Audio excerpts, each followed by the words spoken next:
Good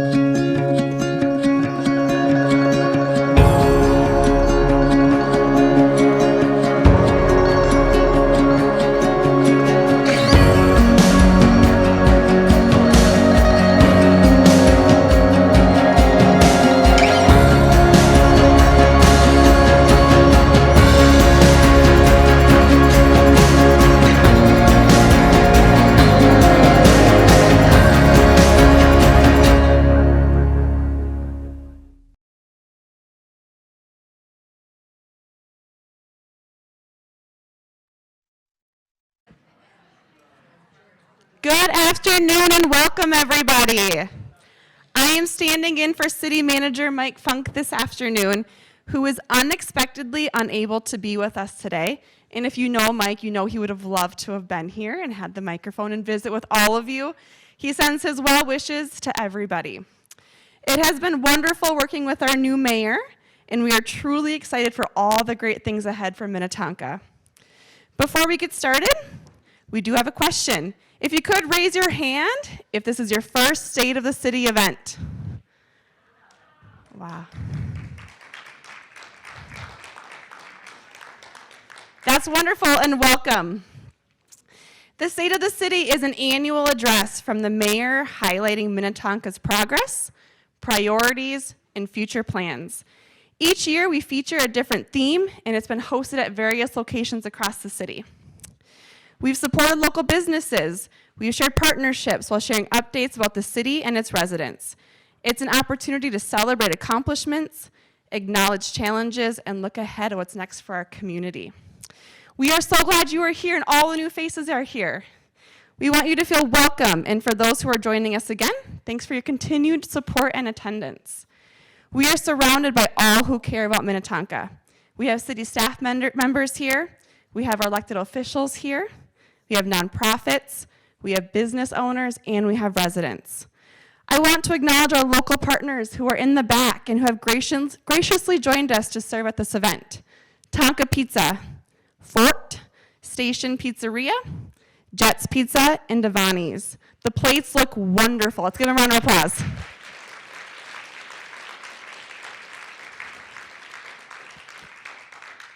I also want to thank the Minnetonka Rotary for their refreshments. Let's give them a round of applause for being here. And a very special shout out to Sarissa Saraki, she's up here in the front, who puts this whole event on for our mayor and our city staff and always does an outstanding job.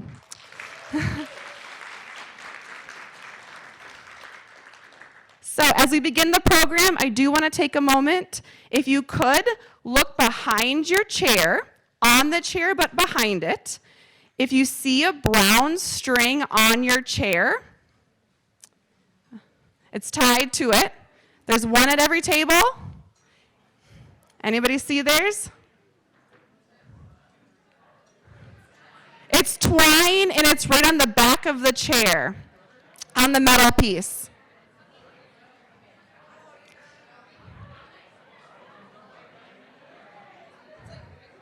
Yeah.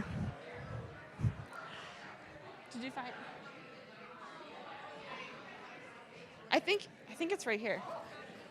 Oh, it's like it would be right here. Oh. Do you see it on anybody's? Thank you for indulging us and finding that twine. If your chair has that, please take the centerpiece home with you. It's a basil plant.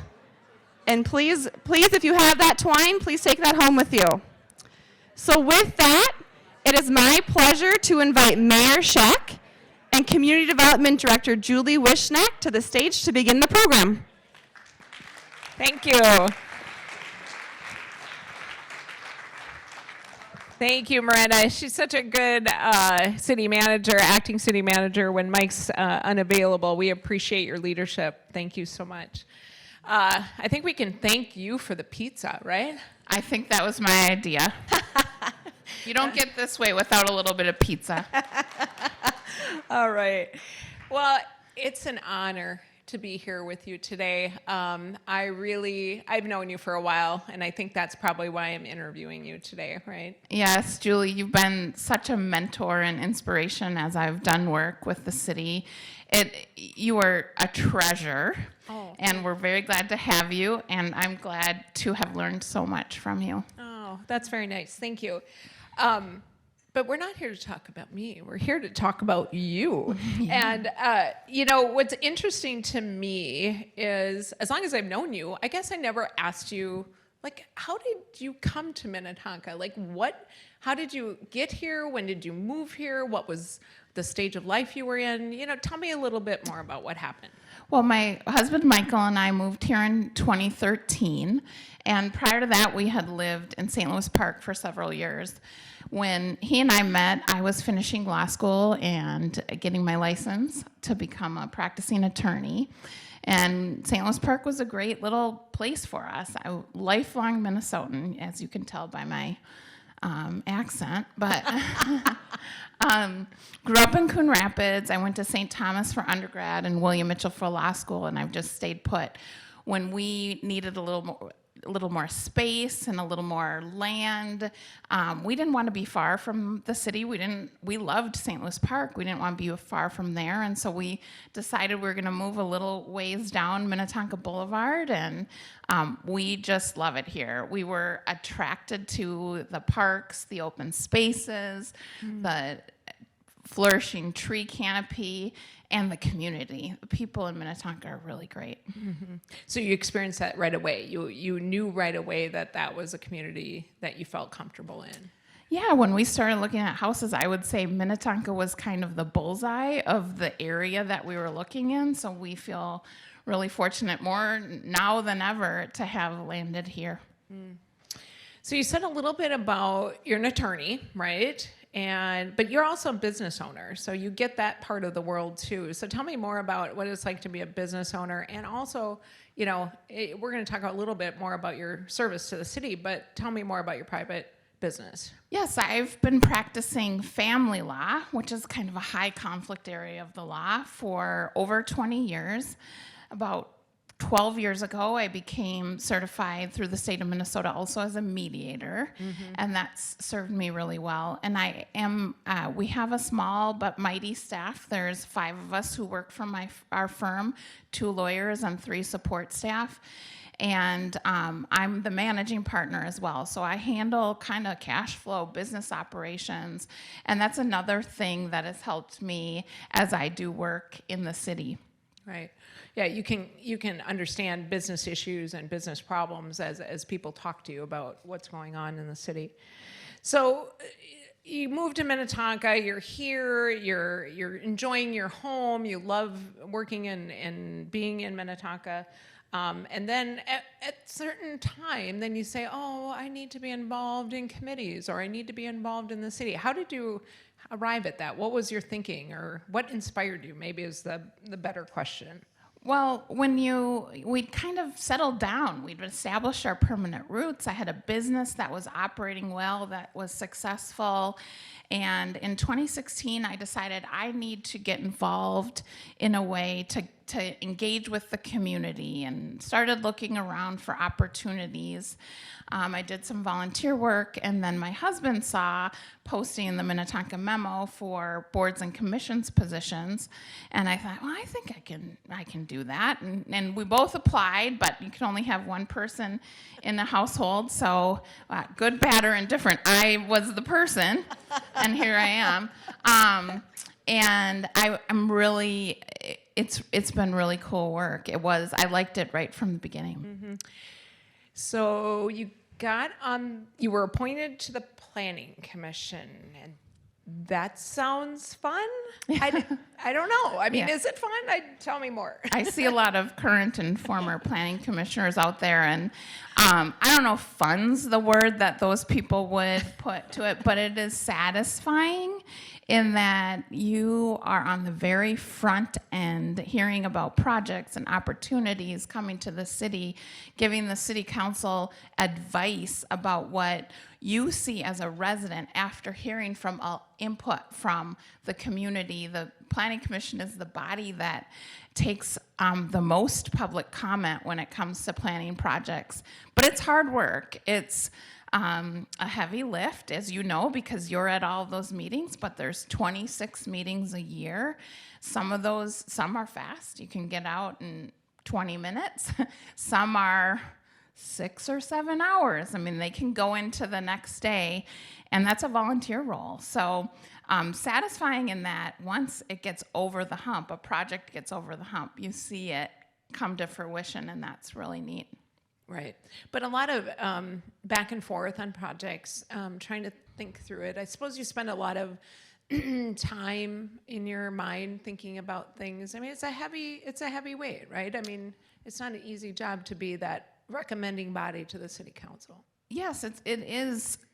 Can be stressful because you hear from people on both sides of a project, and you don't want to disappoint anybody, and you're trying to balance between the community, the value to the entire community versus the impact on maybe an individual resident. And I find at the council level, but really at the boards and commissions level, folks take that really seriously, that responsibility. Mm-hmm. Yeah, you have great commissioners to work with over the years. So that takes us through your planning commission time, right? And so I'm thinking about how this happened. And again, I was here when this all happened, but so you wake up the next day and you say, I'm going to be on the city council? When did that happen? How did that happen? Kind of. My predecessor on the city council in Ward 2 moved out of the ward in the middle of his term, and that left a vacancy, and we've experienced that here just recently. And so I said, I'm going to apply. The city council engaged and reviewed the applications and then engaged in the interview process, and I was the person that was selected. And I'm happy to report we just replicated that this week. On Monday, right? Yes. Okay. And so in my being elected mayor, that left a vacancy for the Ward 2 council position, and really proud to have selected Amanda Maxwell, who's here today. You stand up, Amanda. Yeah. Thank you. Congratulations, Amanda. Amanda has served on the Planning Commission since 2020. She's currently the outgoing chair. Sorry, Julie. Now I need a new chair. Susan. Okay, thank you. But so that was how I got on the city council. That was in 2018. Yeah. And then the rest of the council too. And the rest of my council colleagues are here. I think everybody's here. Stand up. So stand up. Yeah. We have Deb Calvert, Paula O'Malley, Kizzy Coakley, Kimberly Wilburn, and Patsy Foster Bolton are all here. Yeah. And they're just wonderful to serve with. We've served together now for a few years. We've had the same council. And we don't always agree on everything, but we get along really well. And I think we make good decisions for the city. Absolutely. And I think too, we're flashing back a little bit to 2018. So this is when this happened, right? So 2018, you're making the transition from Planning Commission to the City Council. And what was happening in the city at that time? What was happening all those years ago? Remind me. Yeah, I can't remember. The city was bustling. The city, right out of, what do they say? Out of the frying pan into the fire. So there were a lot of development projects going on. The projects in Opus were starting to boom. There was the Dominion project, which has a lot of affordable housing, a really important, good project. There was a project on Shady Oak Road that went through many iterations, was a lot of work, a lot of community input on that. And also, back then, we were looking at the mountain bike trail in Lone Lake Park. Yeah. And that also garnered a lot of community feedback. And, that project came to fruition. It's very popular. It's well done. So that was what was happening when I got on the council. So, as you think about some of the more controversial projects that you've had to decide or recommend, depending on which board or commissioner or the council you were on, what's your philosophy? How do you deal with that conflict of opinion? Yes, this is a good project. No, it's not. I hate it. I like it. What do you do? How do you manage through those decisions? Well, we have a really good process here. In Minnetonka, we have a concept plan, which is we see ideas before they ever become applications, before developers invest a ton of money. We are able to give, the Planning Commission and the City Council is able to give potential developers a lot of feedback. And then you have to kind of dig deep and understand about the project, listen to the community feedback. Listen to our experts. We've got tremendous experts on staff, and work hard to make the right decision, taking in. And sometimes things come back and forth to us a half a dozen times before we finally get to the point where we've thread the needle and we feel like we have the right balance on a project. Doesn't necessarily mean everybody's happy in the situation, right? Where you're getting to a balancing act. That's exactly right. There's still going to be people disappointed, and maybe we've addressed their biggest concern. Sometimes I'm thinking of one now that they came, we gave them feedback, and that developer said, "You know what? I think you're right, and we're not going to pursue this." Mm-hmm. And so sometimes these things don't even get off the ground, but we really have a robust discussion about it. Okay, so switching gears. So now we got through planning commission appointment, we got through your council appointment, you got reelected. You had to run for council after being appointed, correct? Right. I ran for the Ward 2 seat twice. And was elected. So then you have this epiphany, and you wake up one day and you say, "I want to be the mayor." Is that what happens? That's not quite what happened. Okay. What happened? My How did it happen? predecessor, former mayor Brad Wiersum, was a great mayor. He served the city for 23 years and did a wonderful job, and I certainly was fine serving as a council member under him, but he decided that it was time for him to retire, and it was important to me that somebody with experience, somebody with a background in planning commission, somebody who really understands the operations of the city, ran to be elected to that position. So I threw my hat in the ring, and here we are. And here you are, the mayor. So, yeah, thank you. That feels good, Yeah. right? Yeah. I think one thing too, it's hard to understand what the mayor's role is. So you already were a council member, but how different is it being mayor? I know you've had 2 months to get used to it, right? Yeah. So what words of information and education can you share with people? Well, the first thing I'll say that's the same is that the mayor has 1 vote. There are 7 votes, 6 council members and the mayor, and nothing passes or fails without, 4 or 5. 4 or 5 votes, depending on the issue. And the mayor is just one of those. So in that regard, it's no different. Now, we've had a challenging several weeks since I was sworn in on January 5th.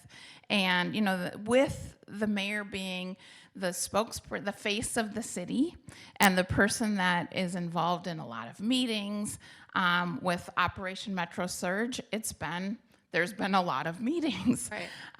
And we're working really hard to make sure we listen to the concerns of all the residents, the needs coming from our nonprofit partners.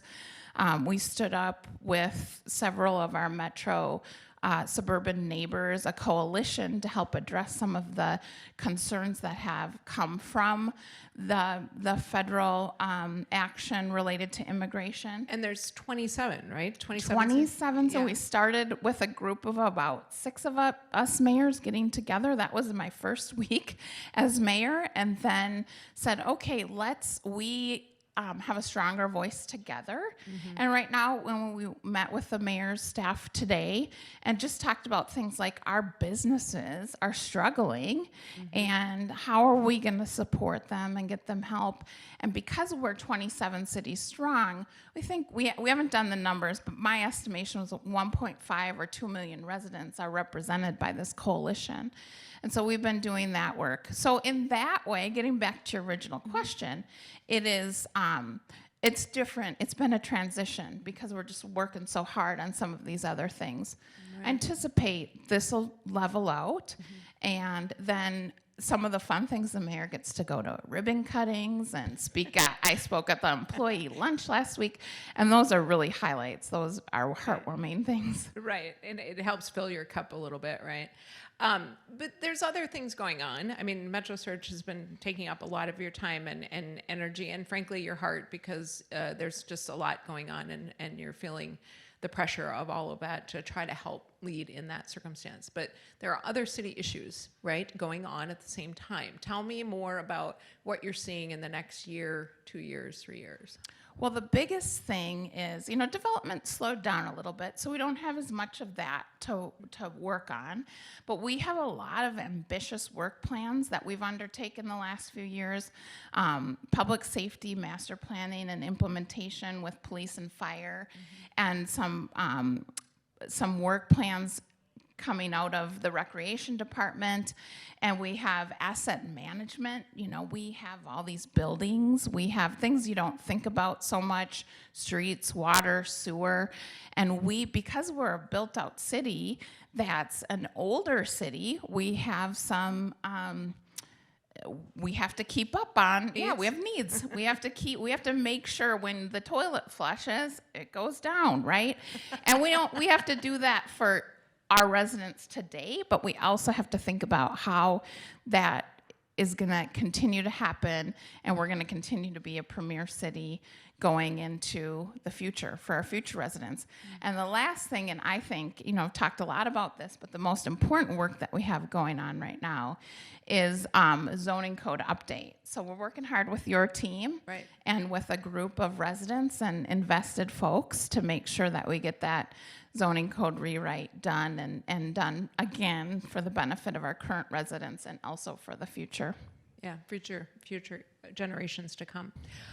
It has been a pleasure speaking with you and interviewing you. Again, let's hear a round of applause for our new mayor, Rebecca Shack. Thank you, Julie. Thank you. At this point, I'm going to hand it over to you because I know how important nonprofits are to you, and I know how you wanted to highlight some of their work in Minnetonka. So I'm going to hand it over to Rebecca, who's going to be the interviewer for the next panel. We're going to turn the tables a little bit. So we've got a panel, and we're going to bring them up. These are nonprofit partners that work with us in the city and really throughout the region, and we're just so glad to have them. We will show you a little video as they're coming up, highlighting one of our partners, ICA. We take from 2020 to 2025, going on to 26, we've actually seen a 91% increase in demand for services and visits to our programs. So it's pretty significant, and the question becomes, are we really making an impact when the numbers keep increasing? But it's the external factors that really contribute to the rise in demand with COVID and the pandemic and all the government support we had for rental assistance and so forth. All that dried up. And now again, we're in another crisis with regards to what's going on in today's world, which is challenging. The beautiful part about all of that is we are able to respond. When you talk about Minnetonka and the rest of our communities that we support, when there's a crisis, everybody steps up. That's the bright light. We're so appreciative. You saw there in the video Dan Nahr from ICA, and I'm going to give each of the other panelists who we didn't get a chance to put videos together for an opportunity to give us 20, 30 seconds about your organization and just briefly the type of work that you do in the community. So I will start with Martha Brannon from His House Foundation. Martha, just introduce yourself. I'm Martha from the nonprofit His House Foundation, and we primarily serve people that are homeless or in a housing crisis. So we work directly with all the other organizations and the police to respond to somebody that's in a crisis, whether they're holding a sign out at Ridgedale or they're losing their rental in our community. Well, welcome. Thanks, Martha. And we have Joan Twitten, is that right? From the Executive Director of Relate Counseling Center. Yeah, thanks. Thanks for this opportunity to be able to talk a little bit about Relate. We are a counseling center nonprofit that has been in Minnetonka for over 55 years. Really started out with concern for youth, started in the Minnetonka school system, providing support, and we have grown into 2 office locations, both in Minnetonka and Eden Prairie, and then we are in 7 school districts co-located, providing therapy to students, Minnetonka being one of them. And so we've got quite the footprint in the West Metro, and once again, happy to be here. Thank you. Welcome. And then finally, we have Courtney Flug with the Sojourner Project. Courtney? Yeah, thank you so much for the opportunity to be here. Sojourner is a nonprofit with deep roots here in the Minnetonka community. We have been providing services to victims of domestic violence and sexual assault for more than 40 years. Our location is right in this community, and we serve 18 communities in western Hennepin County. We offer a number of programs to provide support to victims, including emergency shelter. We have a 24/7 crisis line. We have a community legal advocacy team, and we also do prevention education in the schools, including in Minnetonka and Hopkins schools as well. So appreciate the chance to be here. Thank you, Courtney. Well, we're just I've got some questions prepared for these folks, and we're gonna try to make sure we don't ask everyone the same question, because I think that gets a little monotonous. So hopefully we can hear, we're going to hear a little bit about their good work. So Joan, I'm going to start with you. You touched on this a little bit, but I'm going to have you go a little deeper. Relate has been an integral part of the Minnetonka community for a long time. So just share with us a little bit about your history and your role in Minnetonka. Yeah, what I mentioned before is, getting started in Minnetonka. It was a couple of parents, a couple of teachers, a couple of church leaders who recognized a need for providing services to teens who were having some mental health issues, substance use issues in the late 60s, and said there's not really support for them, so we need to try and build something around that. And so that was the start of Relate, and with that they got into the Minnetonka school system as well. And then we have just really grown through the years to be able to provide services, as I said, in 7 school districts. We're in 53 schools, high school down to the elementary school, working with the school counselors to identify kids who can really benefit from therapy.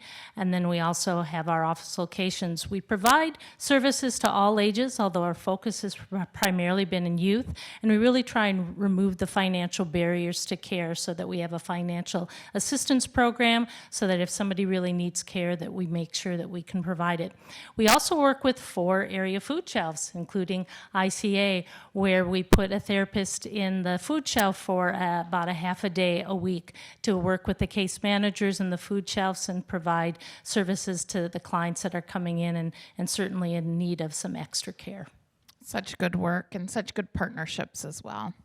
Dan, this one's coming to you. So of all the folks here, I think people probably understand and are most familiar with ICA. But I think most people will be surprised at the scope of the engagement and resources that you have aside from just direct food support. So what else does ICA offer? Historically, ICA has been known for your local food shelf. When I came on board, we kind of looked at who we were as an organization, serving our community and the number of things that we're involved in, food, jobs, and housing.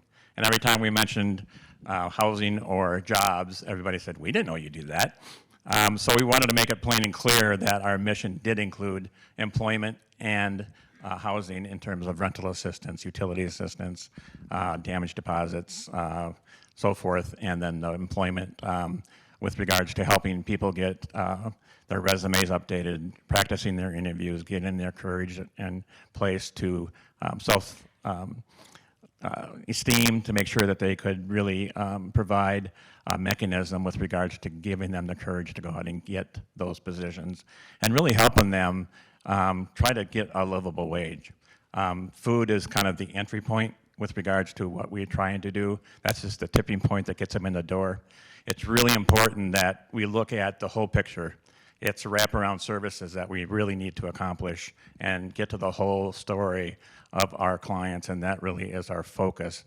And one of the things we really want to try to do is how do we help people move forward? We know that we're going to have generational poverty. We know we're going to have sporadic poverty.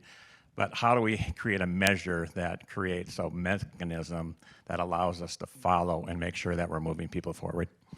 And I just have a follow-up. It seems like, and I think you mentioned this at one point when we spoke recently, that you've been at ICA, and probably most of the people on this panel have been in emergency mode for several years.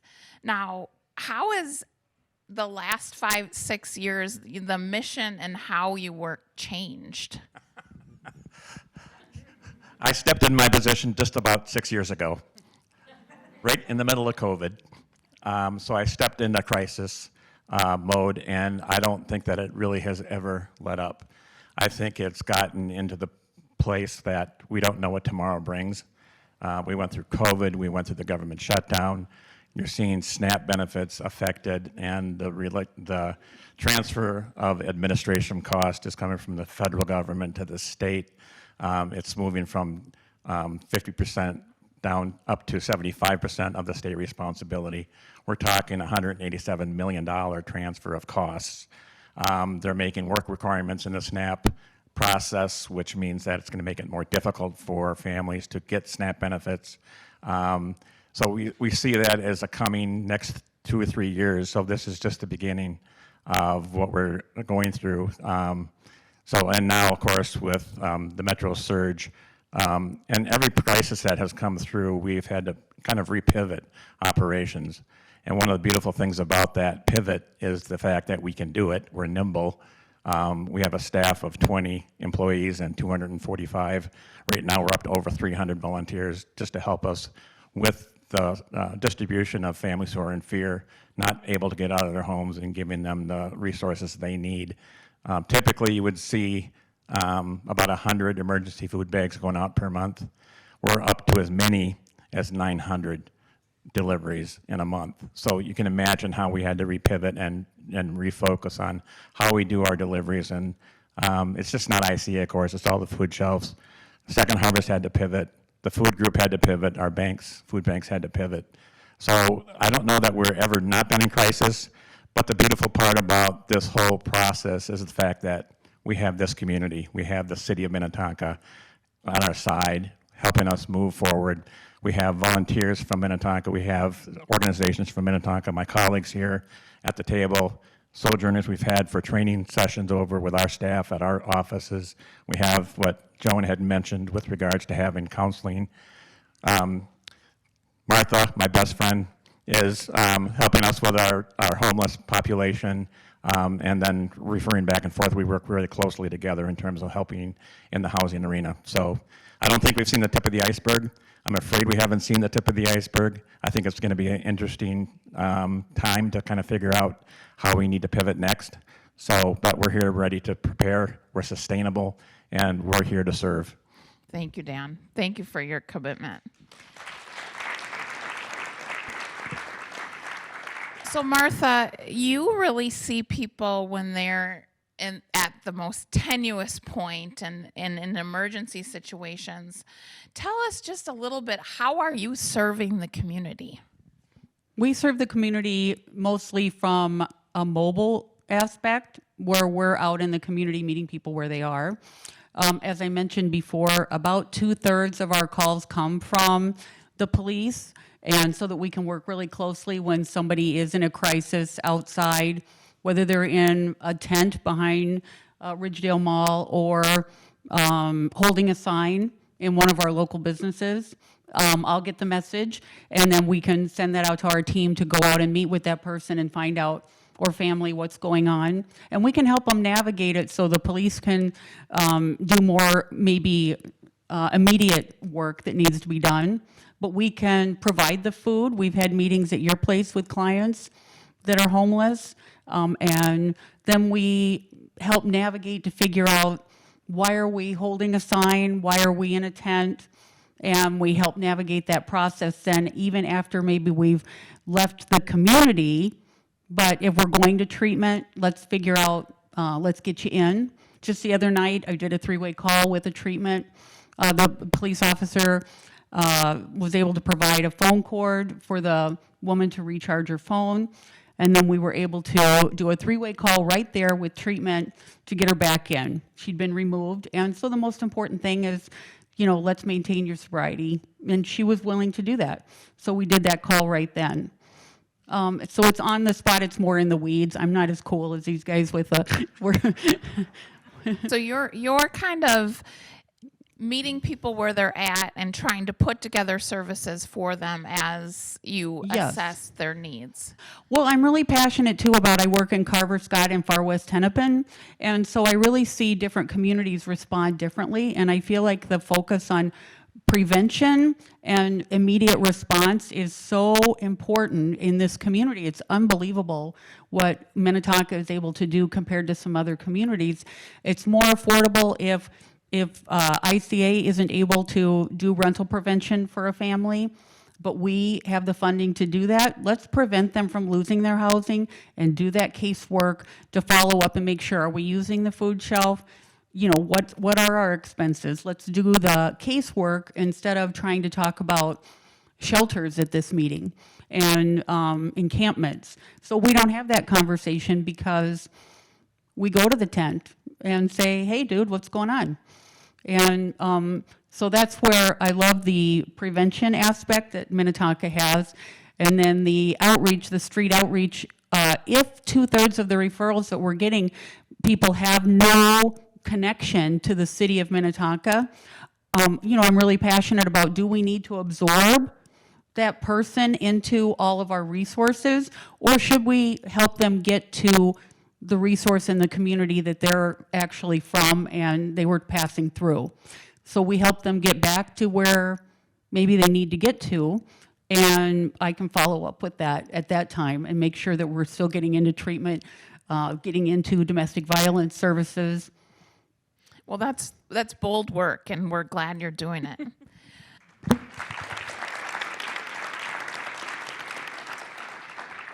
Courtney, as a family law attorney, I've known about Sojourner for a long time, but I think some people in our community are surprised when they learn that we have a women's shelter in Minnetonka. Why is it an important resource here? Yeah, that's such a good question. And, commonly people think domestic violence, that's not an issue in my community or not my neighborhood, is a really common refrain we hear. And the reality is domestic violence happens right here in Minnetonka. And in the last 3 years, we have served 348 adults who are residents of Minnetonka. That work has protected the safety of more than 136 children. When we think about the ripple effect of those individuals and children and the impact that has certainly on their lives, on schools, on workplaces, on neighborhoods, the impact is real. And we know that domestic violence is a community issue and there are community solutions to it. And the beauty of this community, as we've heard already, is that people step up. When they hear about the need and they want to help, they find ways to do that. We are so fortunate to have so many strong partners at the city level with the police department. They are vital partners in the work that we do, connecting residents to our services, to our shelter, to our crisis line. And everyone has a role to play in this work. We all have a role to meet people where they're at, to connect them to services like Sojourner, certainly to prevent future violence. So we offer workshops and trainings to adults as well as youth. We go into our local schools and help teenagers understand what's healthy, what's unhealthy, how can they help a friend, how can they avoid a future unhealthy relationship. So we all have a role to play in this work, and we're fortunate to be in this community so that we can step up and support the people who need us. And I think it's quiet work because there's an anonymity to it, and so I think it takes a lot of grit to be in your position where you're doing this work that's happening behind the scenes. That's not very, you're not getting a lot of credit for it. So thank you for doing that.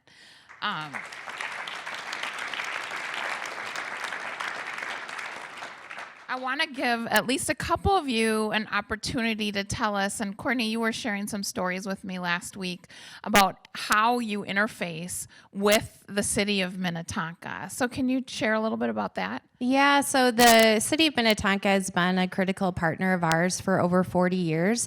The police department was one of the very first partners we have for our community legal advocacy program. So our police partners, they refer victims to Sojourner. They share our information. We have safety cards that they will share with the victim. They'll also connect with us directly, and we will also proactively do outreach to them. And they step up in a huge way. In addition to sharing our information, when I shared with our community advocacy team that I was coming here tonight, one of our advocates shared a story that stood out to her. There was a woman in her 80s who was experiencing domestic violence at the hands of her adult child. And the police department was involved, and they brought her to our shelter. And she was able to stay with us, pursue an order for protection, work through that process and safety planning with our team. And when she was able to move back home, the police went above and beyond during a snowstorm, from what I understand, stayed with this woman to make sure her home was safe, made sure that the locksmith came to get those locks changed. But that was the police stepping up, going above and beyond the call of duty to help the safety of a resident here. And we could all, I'm sure, share stories like that of the City of Minnetonka stepping up.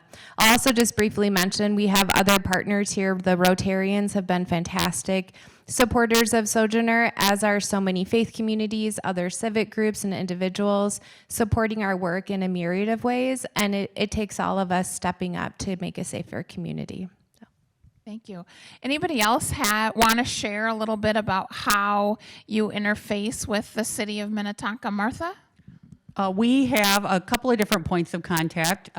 Typically, I have a homeless liaison. I don't know if Kendall's here today, but we work with her directly in the offices. But then, of course, Kelly is Kelly here? The police, she's embedded with the police as a social worker. And so she and I are on the phone all day, every day, texting about different needs that we partner with on different clients that are in different stages of whether they're losing their housing. Once again, that's something to try and prevent, or we're already in a tent somewhere, and how do we address that?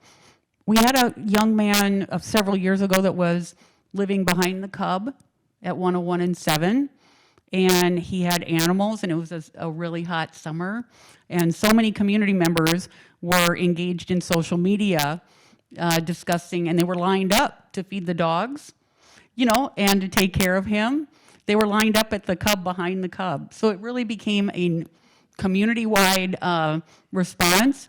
But we were able to go in and move him to property and pay for that property so that he could be there with his animals while we navigated, something more permanent with his housing. So I can't remember what the question was. But that's the answer. You hit it. Well, Joan, I'm going to come back to you, and you mentioned something about how you are working with ICA by putting a therapist in and various food shelves. Tell us a little bit about how that works, and does that help connect people then with your more consistent services, or how are you working there? Yeah, as I said, we are in ICA, we're in VEEP, we're in PROP, and we are in IOCP. We have a therapist or a number of different therapists who work in our office location, but then also like to do this outreach as well. So they work with the case managers at the food shelves, identifying clients who could really benefit from some counseling.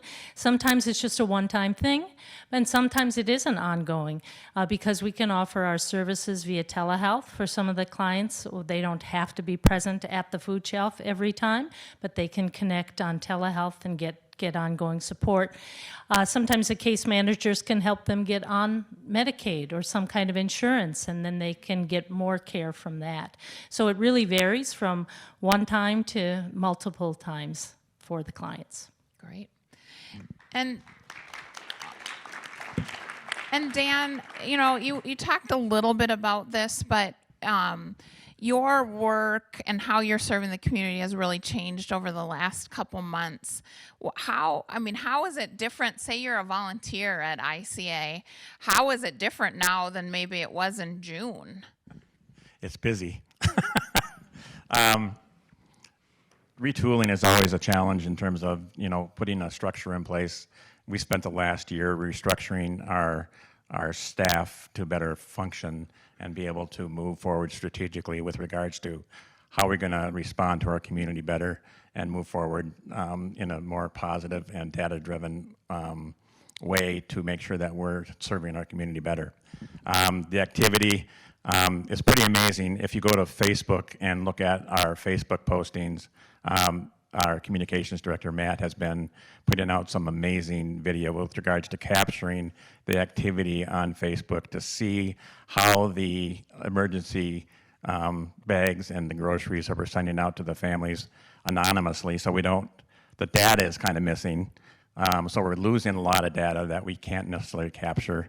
And I think that's been a historic process for the last year, even from the banks, and not requiring so much information to keep the families served and not having to be living in fear for whoever they are and wherever they come from.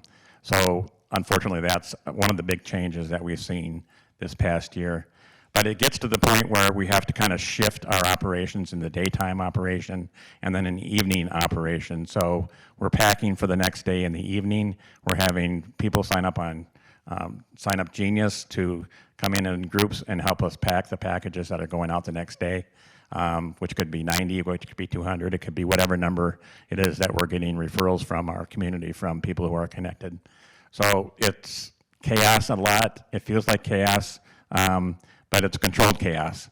The energy that everybody brings. How many volunteers out there are volunteering for ICA?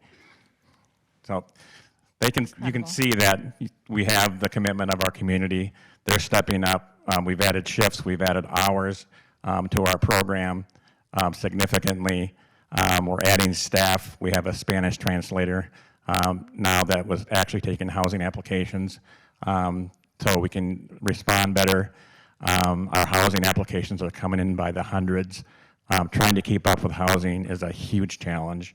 No matter how much money we have, we're never going to be able to meet the demand that's out there today. So I'm thankful for the funding that's coming in. We have it on our website to help ways in which you can help support the housing, the food, and the jobs, employment programs. So, and when we have food that we buy, we can buy it a lot cheaper than the retail market and the wholesale market.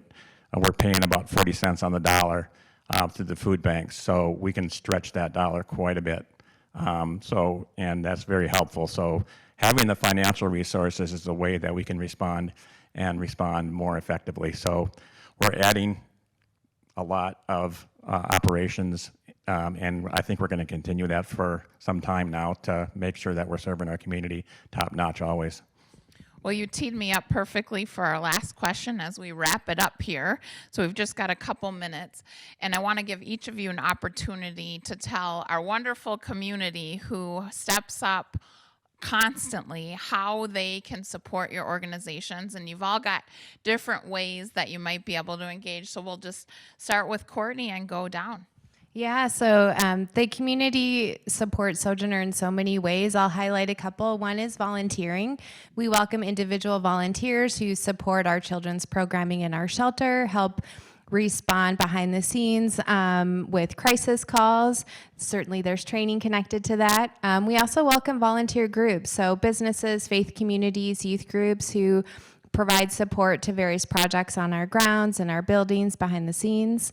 Another way to support our work is certainly donations. Financial donations give us a lot of flexibility to put the resources where they're most needed to support victims. We also welcome in-kind donations. So each month we update our website with a wish list, everything from basic needs, toiletries, to all the household essentials you can imagine a family might need when they're moving out of our shelter and starting fresh in a new place.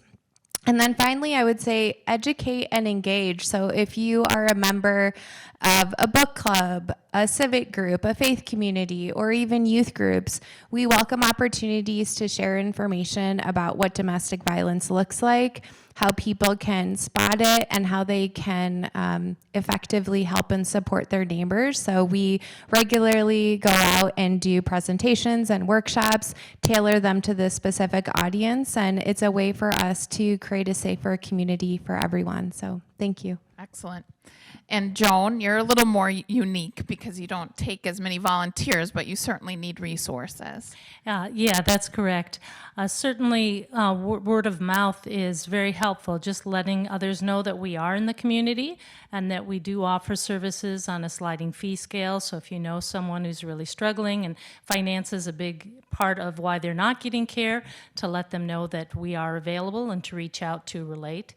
Also, of course, taking donations, because we do offer those financial assistance sliding fee scale fees. We're always offering that service below the cost of providing it. So obviously any kind of donation is always welcome.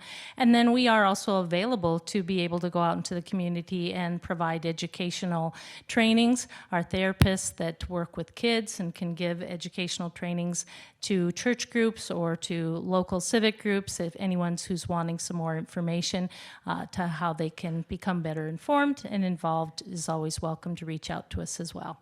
Excellent. And Martha? Same.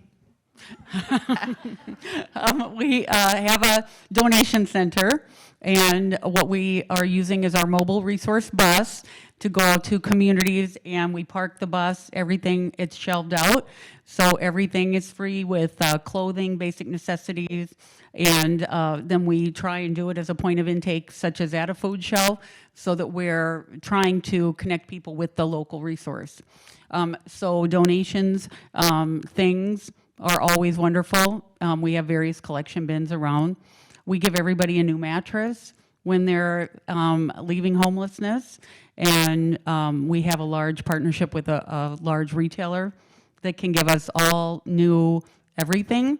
And so it's been a wonderful blessing to have all of those, and we can talk after if we need to. And so we have the support of the person coming out of homelessness through donations. We support people while they're in homelessness, sometimes with gift cards, such as fuel and Ubers and hotels. That's really important to keep them, if they're living in their car, not necessarily in this community, but some communities.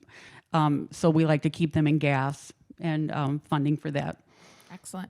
And Dan, you mentioned, but I'm going to let you just do one final plug on money and volunteers, right? That's what you need? Yeah, that's one thing beautiful about this community. When they know that something's going on, there's a crisis, everybody in this community steps up. And we couldn't be more proud as kind of the hub of resources that we provide in our community and the referrals we have with our partners. We post everything on Facebook. We have a needs list on our website. We put our needs out on social media. We're kind of changing our tune to kind of get more of the culturally specific items we need for our ethnic populations, and really targeting in on some of the hard to get items or the items that might be short that we're not able to get from the food bank for whatever reason. There's a shortage. So we kind of identify the stuff that we're really missing through our social media account and on our website to make sure that we are getting what we need and the resources to provide a full menu for our families. Because it's not 2 visits a month to the food shelf today is not going to cut it, especially for those in hiding. Word of mouth, we have a great referral system with our partners here, with our partners in our community, with the nonprofit. Word of mouth travels a lot. We are open borders. We don't serve just Minnetonka or just Hopkins or just Excelsior and every city in between. Anybody who walks through our door for food resources, we want to make sure they have the food resources they need because nobody deserves to be hungry. It's a basic human right. Housing, on the other hand, we have to be more specific to our boundaries because I can't afford to take care of the Twin Cities. And then the jobs, of course, people are coming from all over the Twin Cities for employment, help, and that so forth. So we try to get the word out. We have a magazine, newsletters going out to our community. If you don't have that, I've got a table back there with information. Please grab it. My cards are back there if you have any questions. Thank you, City Council. Thank you, Mayor. And thank you, the Fire Department, the Police Department. Your public service has been amazing, and we couldn't do it without you. Excellent. Well, one more round of applause for our panel. It's really humbling to be in the presence of people who are so committed to our community, and we couldn't be as vibrant without people to help the most vulnerable among us. So we're so very grateful. Thank you again for coming, and thank you all for coming. I want to thank our staff. They've stuck around. They're here. They're wonderful.